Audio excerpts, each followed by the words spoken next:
مرحبا، متابعة للفيديو السابق. الحمد لله التوصية تحقق الهدف الأول والثاني وبارتداد جميل. يعني كان من 75 الشراء على طول طلع هذا فريم من 5 دقايق.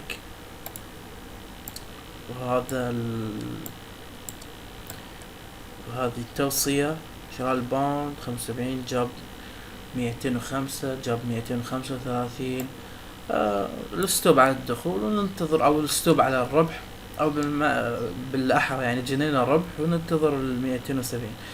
في شرط اخر هذا مهم، راسمنا قبل كم يوم. هذا مهم ايضا، الباوند يتم يتداول فوق هذه المستويات عشان يعطينا مزيد من التأكيد للصعود. وفي شيء ايضا ما نسيت اوضحه في الفيديو السابق، ان الباوند في احتمالية انه يوصل الى مستويات 55 في حال انه تجاوز مستويات 53.19.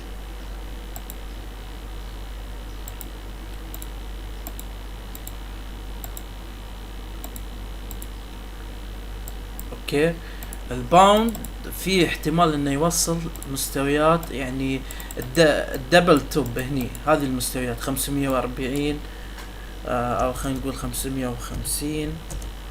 هذه المستويات ممكن يوصل لها، يعني يعمل دبل توب ويرجع يهبط. لكن هذا مشروط، هذا الصعود مشروط بالتداول فوق هذه المستويات 53 12 53 20، خلينا نقول تداول يومي. اوكي، يعني نحدد على اقرب دعم مقاومة هني. مهم جدا انه يتداول يوم فوق هذه المستويات عشان يوصل لهذا المستويات ويسوي دبل توب ويواصل الهبوط. لوقت نشوف وبنتابع ان شاء الله، ويعطيكم العافية.